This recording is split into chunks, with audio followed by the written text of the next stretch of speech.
La Corvette Stingray 1967. Quand on s'installe au volant, qu'on démarre le moteur et qu'on entend et le grondement de son moteur, c'est comme s'il disait « S'il te plaît, conduis-moi ». La patience d'un collectionneur qui recherchait une des plus célèbres voitures sport nord-américaines. De la belle à la bête, cette rutilante voiture musclée des années 1970 a été conçue dans un seul but, reconquérir le cœur d'un pilote vedette de NASCAR. J'aime ces voitures parce qu'elles sont excentriques. Quelle personne saine d'esprit fabriquerait une voiture pareille? Je vais vous le dire, les ingénieurs et les gestionnaires qui voulaient à tout prix gagner un certain type de course. L'histoire de Richard Petty et de la Plymouth Superbird.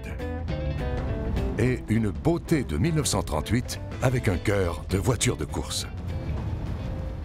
La plupart des gens me disent « C'est une voiture vraiment géniale ». Ce n'est pas une voiture géniale, c'est une œuvre d'art. Et ce qu'elle a sous le capot pourrait vous surprendre. Tous ces attraits font de ces voitures de vraies beautés d'acier.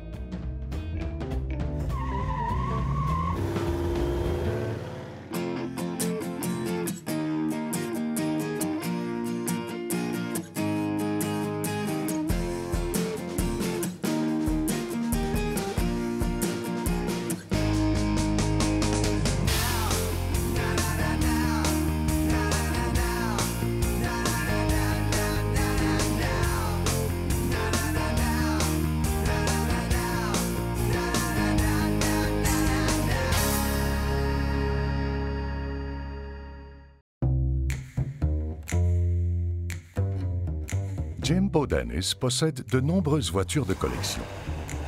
Certaines sont de bons investissements. D'autres sont des chefs-d'œuvre d'esthétique. Mais en ce qui concerne sa Corvette Stingray 1967 en parfait état, il s'agit d'un véritable coup de foudre. J'étais enfant, je me baladais à vélo et j'ai vu cette voiture. Et je me suis dit, oh merde! C'était une voiture qui avait vraiment beaucoup d'allure. Rien ne ressemble à une Corvette. Pour Jim, qui a grandi dans les années 1960, la Stingray était l'ultime symbole de la réussite. Les personnes qui conduisaient ces voitures, ou celles que j'ai vues les conduire, étaient des dentistes, des médecins. Et je dois vous avouer qu'à l'âge de 8 ans, je voulais devenir dentiste. Et pour cause, mon dentiste avait une belle réceptionniste, des voitures géniales, et il était tout le temps en vacances. C'était donc le métier que je voulais faire. À défaut de devenir dentiste, Jim est devenu mécanicien apprenti. Il a gravi les échelons un à un pour devenir propriétaire d'une entreprise valant plusieurs millions de dollars. Mais il n'a pas oublié son premier amour. Après son éreintante ascension, Jim s'est mis en quête de son rêve d'enfance. La voiture de sport que possédait son dentiste. Une beauté tonitruante, ornée d'une superbe carrosserie en fibre de verre. Finalement, il l'a quasiment trouvée par hasard. J'avais une voiture en cours de restauration chez un ami, dans le Missouri. Et il y avait cette voiture. Le propriétaire m'a demandé si elle me plaisait, car elle était à vendre. J'ai répondu que j'avais toujours rêvé d'en avoir une. Il m'a lancé les clés et m'a dit d'aller faire un tour. C'était la première fois que je conduisais une Corvette, et c'était toute une expérience. Quand on s'installe au volant, qu'on démarre le moteur et qu'on entend et le grondement de son moteur, c'est comme s'il disait « S'il te plaît, conduis-moi ».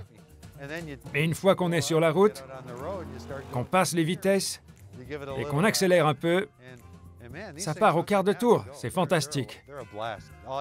Tous mes sens étaient stimulés. C'était une expérience inoubliable. J'avais un très large sourire. J'étais vraiment très heureux. Je ne pouvais plus m'arrêter de sourire. La patience de Jim pour trouver sa voiture de rêve aura porté ses fruits.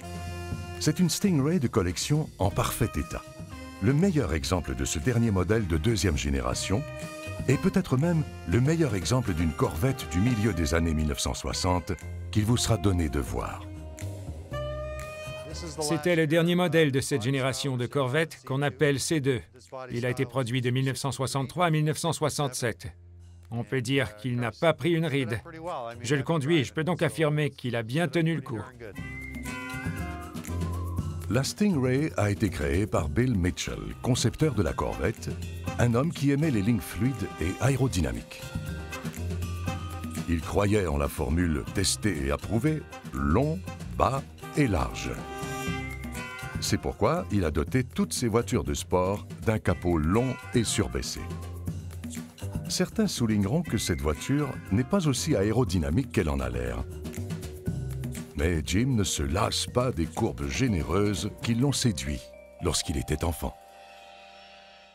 Si cette voiture est aussi sexy, c'est parce qu'elle est toute en courbe.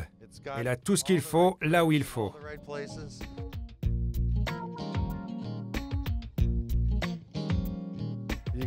Il y a le renflement des ailes, qui est incurvé, le pare-choc séparé, le nez en forme de coin, la pointe de la queue de l'arrêt, et il y a la conception bicorps et les belles courbes au-dessus des roues qui forment une pointe à l'arrière. C'est vraiment une voiture sexy. On dirait une belle sculpture, une belle femme, une beauté classique comme Sophia Loren.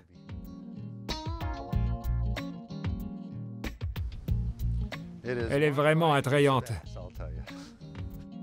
De toute façon, avec ce qu'il y a sous le capot, l'aérodynamisme n'est pas nécessaire.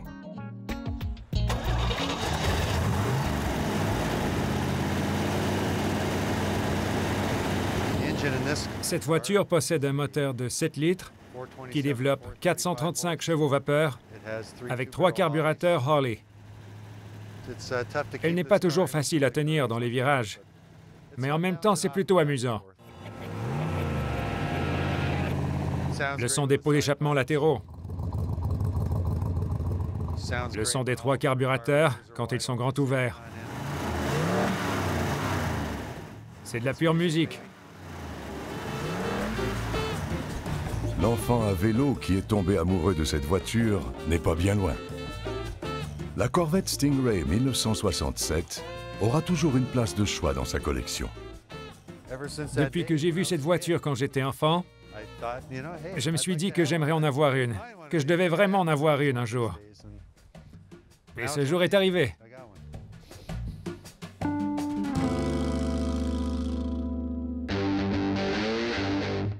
La Plymouth Superbird 1970. Le collectionneur Jane Bordenes l'avait dans sa ligne de mire depuis 20 ans. Il était à l'affût de la moindre chance d'en acheter une. De prime abord, on se demande pourquoi. Tout ce que je peux dire, c'est qu'elle est bizarre et que c'est une abomination créée par des ingénieurs.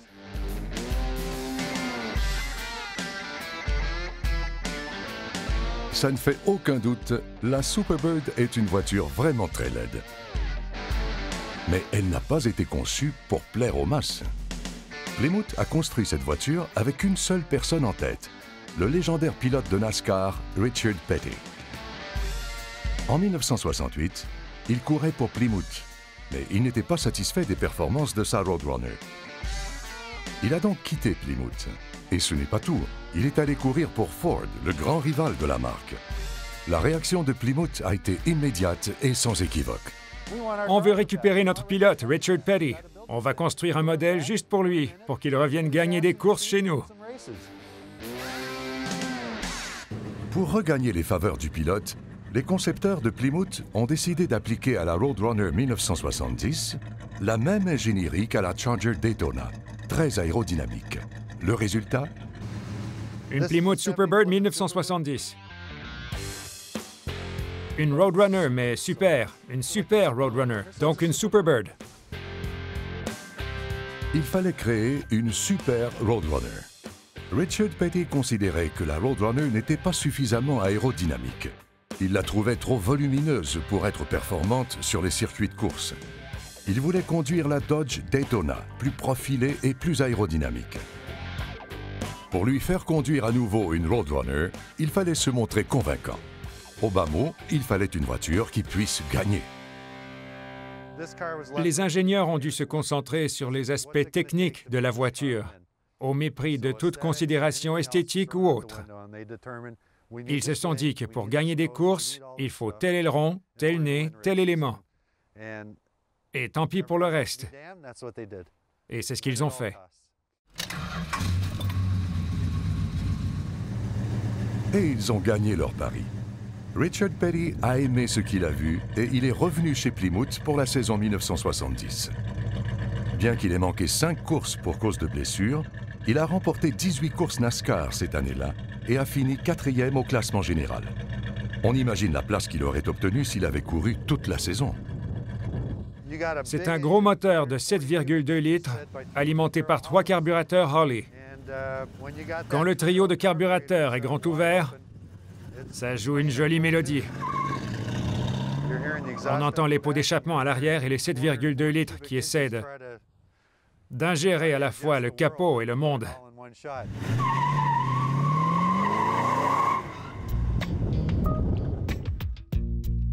En fin de compte, elle est aussi irrésistible pour les collectionneurs que pour Richard Petty.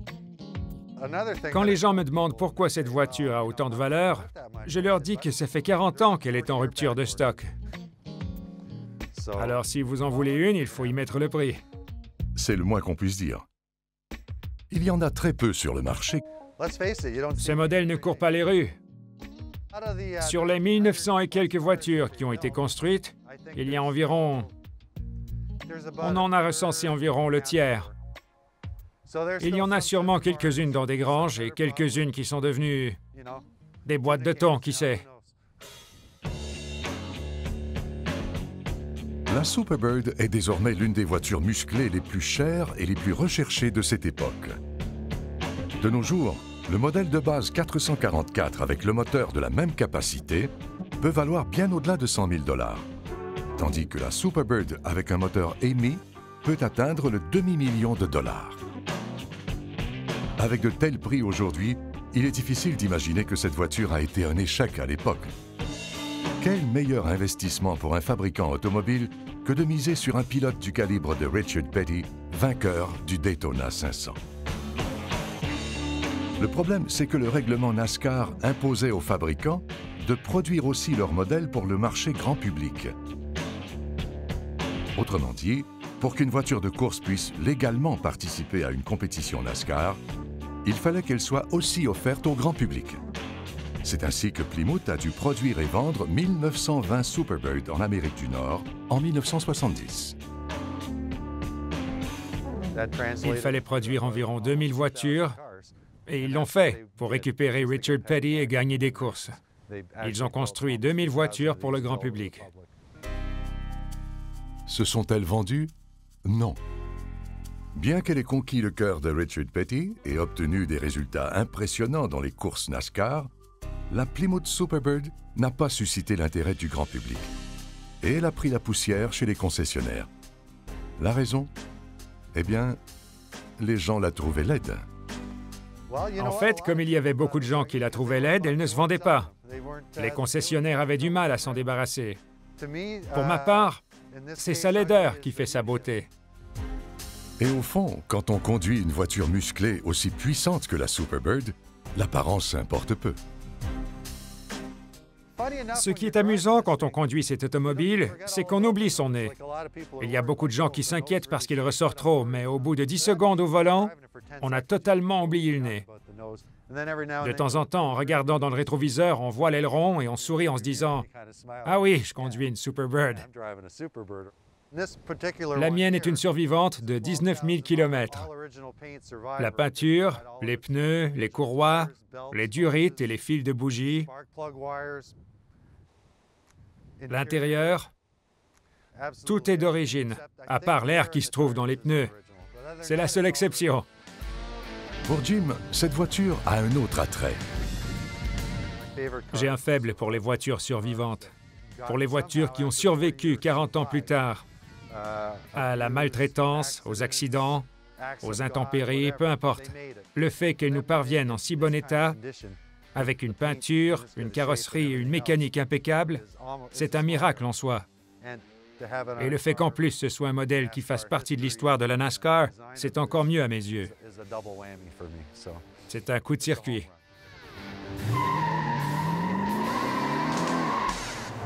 Roadrunner. Le coyote est à tes trousses. Roadrunner. S'il t'attrape, t'es foutu. Puissance, luxe et allure incomparable. En 1938, les nantis pouvaient s'offrir une automobile qui combinait ces trois aspects. C'est une Delage D8 120S 1938. C'est une splendide voiture à châssis court. À l'heure actuelle, sur le marché, cette voiture vaudrait quelques millions de dollars. On va le dire comme ça. À l'époque, la Delage était la voiture de choix des personnes qui souhaitaient afficher leur goût et leur statut social et qui étaient prêts à payer le prix fort pour ce privilège. Un châssis Delage coûtait environ 94 000 francs, et c'était sans la carrosserie. Donc, une voiture complète coûtait dans les 20 000 dollars américains en 1939. C'est exact. Le prix n'incluait pas la carrosserie. La voiture était livrée sous forme de châssis roulant. Bien que la Delage ait une réputation de voiture de luxe, l'esthétique provenait en grande partie d'une autre entreprise.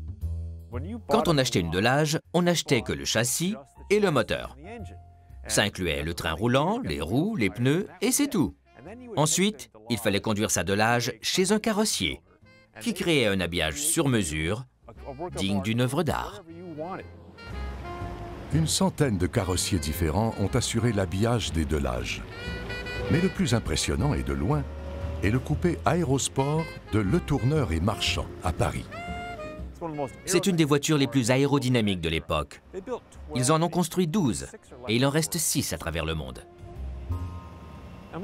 La plupart des gens me disent « c'est une voiture vraiment géniale ». Ce n'est pas une voiture géniale, c'est une œuvre d'art. Oui, c'est une automobile, l'habillage est sexy, mais c'est un véritable bijou.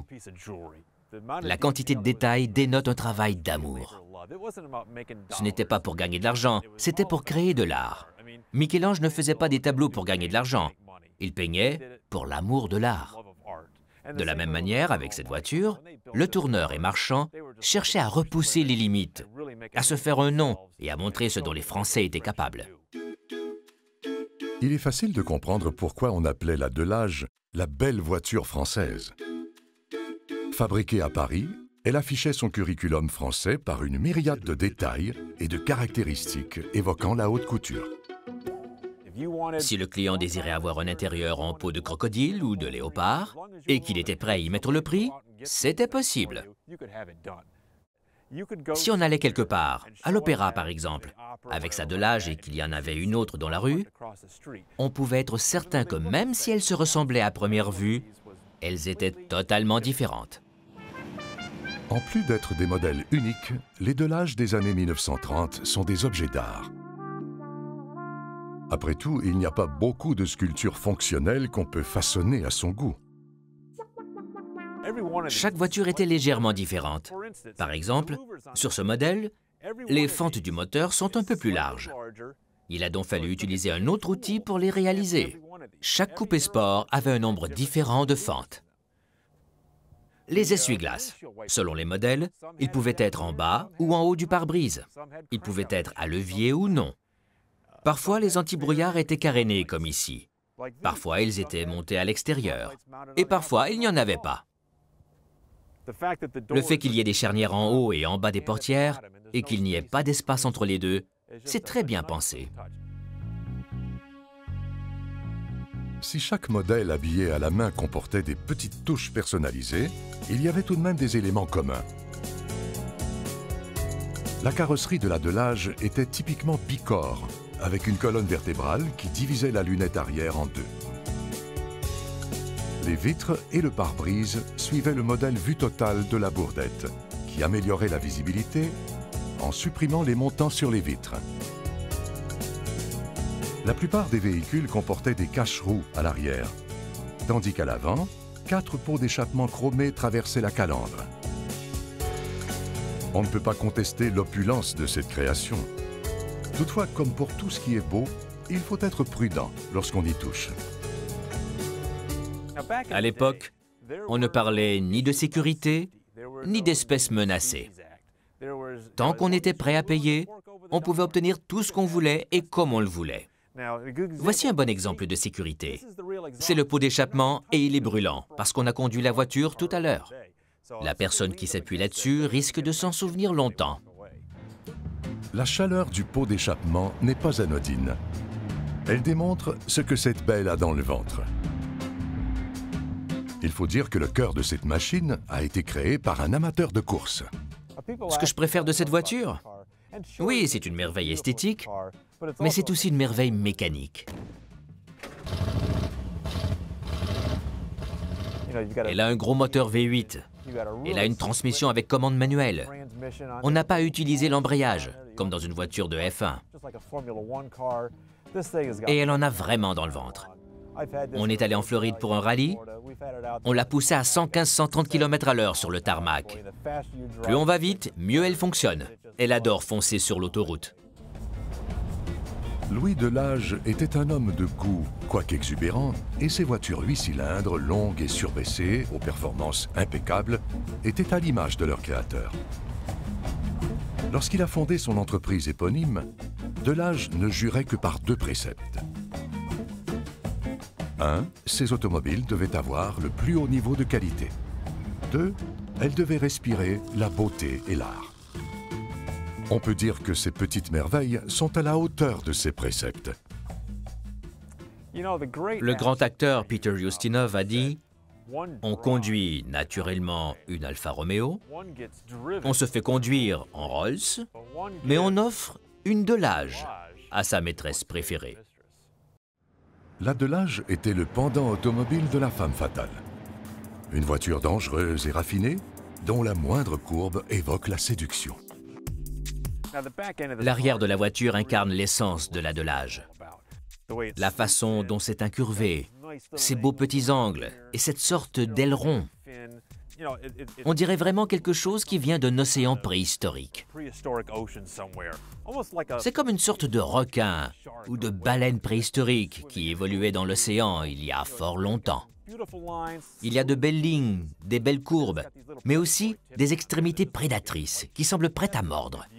Et c'est ce que les gens voyaient quand une Delage les dépassait. Regardez ça. On parle de beau derrière, il n'y a pas de plus beau derrière que celui-ci. En 1938, la Delage était la parure parfaite de son richissime propriétaire. Une voiture aussi luxueuse qu'impressionnante. Résultat, 70 ans plus tard, elle demeure l'une des plus belles voitures du monde. Une beauté d'acier.